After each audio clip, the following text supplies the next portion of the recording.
এই যে ইশরাক ভাই যে মানে আন্দোলন করতে আছে নগর ভবনে, মানে সে কি চেয়ারে বসার যোগ্য না? মেয়র ওর দায়িত্ব পাওয়ার যোগ্য কিনা বলেন?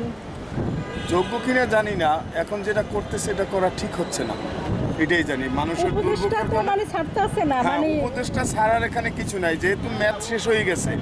এখানে মনে করেন যে নির্বাচন লাগবে। হ্যাঁ, নির্বাচন অবশ্যই, ম্যাচ শেষ হয়ে গেছে। এখন এই চেয়ার নিয়ে এই রকমের টানাটানি করা, মানুষের দুর্ভোগ করা, এটা ঠিক না তার, এটা সে ঠিক করতেছে রাস্তা না। অবরোধ করা, হ্যাঁ, রাস্তা অবরোধ করা, তারপরে আপনার ইয়ে করা, গণভবনে যাইয়া তালা মারা, এই সমস্তগুলো তার করা আচ্ছা ঠিক হচ্ছে হাইকোর্ট না। থেকে তো রায় পাইছে, তাহলে এখন তাকে মানে আপত্তি কোথায়? মানে আপত্তি কোথায়? এখন তো ইয়ে নাই তো, আপনার সময় তো নাই, যে সময় থাকলে তাইলে না সে ইয়ে করতে পারতো। এটা বিএনপির বদনামি করতে আছে, এটা সে ভালো করতেছে না। বিএনপি বদনাম হইতেছে। হ্যাঁ, অবশ্যই বিএনপির বদনামি করতেছে এটা, সে যেভাবে এটা ইশরাক যে বলছে যে করছে। অনেক হেনস্থ হয়েছিল নির্বাচনের হেনস্থা সময়। হয়েছে কি? সে কি নির্বাচনে, সে তো বয়কটই করছিল, সে তো ইয়ে করে নাই আপনার নির্বাচনে ছিল, সে লাস্ট পর্যন্ত ছিল না তো, সে তো আমনি হয়ে গেছে। তাপসের সময় নির্বাচনে অনেক হেনস্থ হয়েছিল। হ্যাঁ, হেনস্থা হয়েছে, তার জন্য কি সে ইয়ে করব?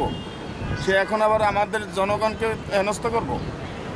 হেনস্থ বলতে কি মানে আপনাদেরকে মানে রাস্তা, হ্যাঁ, আমরা রাস্তায় মানে যাইতে পারতেছি না, গাড়ি ঘোড়া হাঁটা চালাতে চলা, গাড়ি পারতেছি না। ঘোড়া হ্যাঁ, সব বিষয়। বিভিন্ন রকম এক জায়গায় আমরা রওনা দিলে সেখানে আসতে পারতেছি না, সচিবালয়ে আসবো বা এক জায়গায় যাবো, সেখানে যাইতে পারতেছি না রাস্তাঘাটে জ্যামের কারণে।